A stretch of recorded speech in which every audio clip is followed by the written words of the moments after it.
Hi friends, please subscribe to Amravati Media and press the bell icon for more latest updates.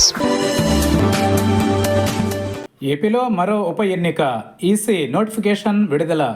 ఏపీలో మరో ఉప ఎన్నిక కోసం ఎన్నికల సంఘం నోటిఫికేషన్ విడుదల చేసింది.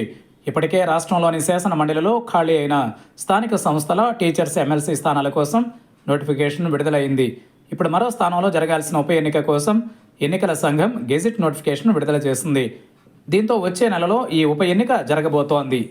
రాష్ట్రంలో గోదావరి జిల్లాల టీచర్స్ ఎమ్మెల్సీగా ఉన్న షేక్ సాబ్జీ హఠాన్మరణం కారణంగా ఈ స్థానం ఖాళీగా ఉంది. దీంతో ఈ ఎమ్మెల్సీ సీటుకు ఉప ఎన్నిక నిర్వహించేందుకు ఎన్నికల సంఘం ఇప్పటికే ఏర్పాట్లు ప్రారంభించింది. ఇందులో భాగంగా నోటిఫికేషన్ విడుదల చేసింది. గోదావరి జిల్లాల టీచర్స్ ఎమ్మెల్సీ స్థానానికి జరిగే ఉప ఎన్నిక కోసం నామినేషన్లు స్వీకరిస్తారు. ఈ నెల 18 వరకు నామినేషన్ల స్వీకరణ ఉంటుంది.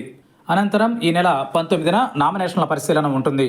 ఈ నెల 21 వరకు నామినేషన్ల ఉపసంహరణకు గడువు ఉంది. డిసెంబర్ 5న గోదావరి జిల్లాల టీచర్స్ ఎమ్మెల్సీ స్థానానికి ఉప ఎన్నిక నిర్వహిస్తారు. అనంతరం అదే రోజు ఓట్లు లెక్కించి ఫలితం విడుదల చేస్తారు. ఉదయం 8 గంటల నుంచి సాయంత్రం 4 గంటల వరకు పోలింగ్ ఉంటుందని ఈసీ నోటిఫికేషన్లో పేర్కొంది. రాష్ట్రంలో కొత్తగా అధికారంలోకి వచ్చిన కూటమి సర్కార్ టీచర్ల విషయంలో అనుసరిస్తున్న వైఖరిపై వారు ఇందులో తీర్పు ఇవ్వబోతున్నారు.